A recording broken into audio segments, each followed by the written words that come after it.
Today, Elon Musk pissing the sector off as always, guys, and we're gonna break down some of the general Monday market recap stuff, guys. So let's jump right into this. All right, welcome back, my passive income investors. What a weird intro. Welcome to Monday Market Recap, guys, where I just generally analyze some of the stuff that we missed from last week going on into this week. Though you never want to give your money to a financial advisor, in my own personal opinion, no one's going to invest your money better than you are, but I like signing up to them and getting their emails, guys, because then I can learn some of the stuff that they're thinking of. It's nice getting their market recap updates. And there's just this really interesting line that I want to read from you. It says, the headline is Market Wrap. In a week full of mixed economic news, stocks edge higher.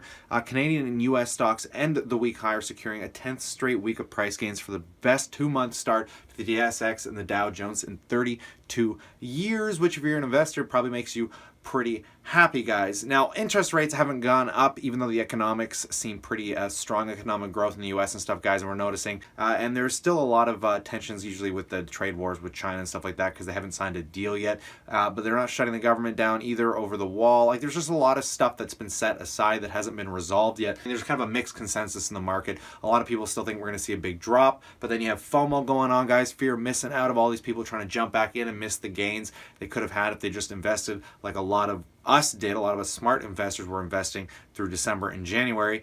So there's people that think they're missing out that are buying back in, but the general consensus is still a little eerie. So we're just kind of inching in this volatility, but we're keeping a steady line forward. The real interesting stuff comes in, guys, not with Bitcoin, not with gold, even though they're both flat or down.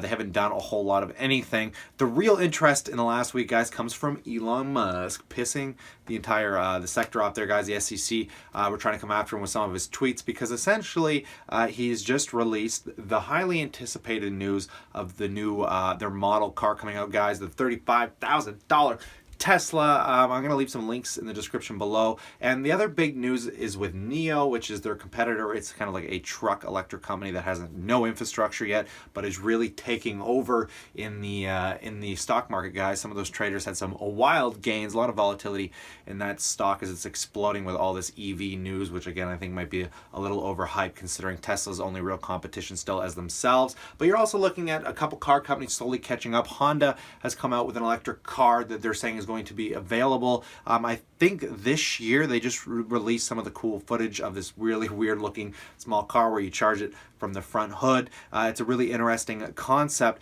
I was talking about how I was debating on whether I should sell my Tesla shares or not. I've decided to keep them because, I mean, if you're going to have a spec stock in your portfolio, it might as well be Tesla. And I figure, you know what my bet's going to be, guys, is if Tesla's that great and I really want to buy a Tesla, but I don't want to pay the money it's worth right now, even though it looks cheap, guys, in Canadian dollars with the conversion and stuff, it's still a pretty expensive car. So my goal is to put $5,000 into the Tesla. I currently have 3.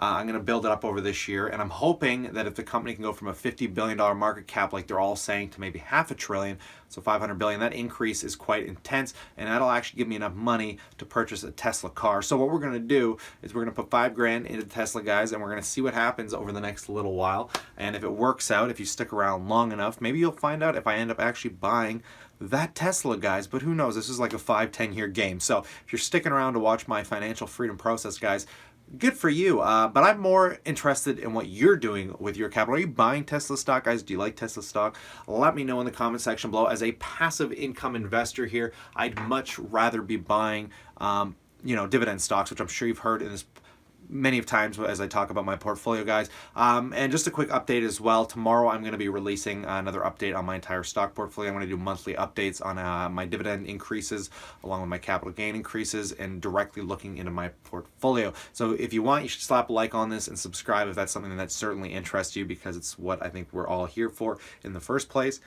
Other than that, guys, this whole entire last week was relatively boring. We did see some nice capital gains overall, though, especially if you are holding the general market. It's nice to see things slowly come back. I was talking about my business partner's daughter. She's 13, 14 years old, and they're teaching her how to trade stocks in school, which I leave the link in the description below because I was a little hesitant on it. It seems really weird. But currently, guess what? The stocks that I bought her, guys, were the Vanguard 500 index. Essentially, she had 100,000 to divide between 4 companies, 25,000 into each company. money, and I picked Facebook, Apple, Tesla, and then the Vanguard 500 index fund to give her a little more stability. And I'm really curious to see how this is going to work out for her, because she has 3 months. If she makes more money or more capital gains in 3 months off those stocks than anybody else, she'll essentially win $2,000 real money, which is super weird. And she was sending me a text this morning kind of laughing, because she's like, oh my god, we're in first, though the markets have pulled back quite a bit since this morning.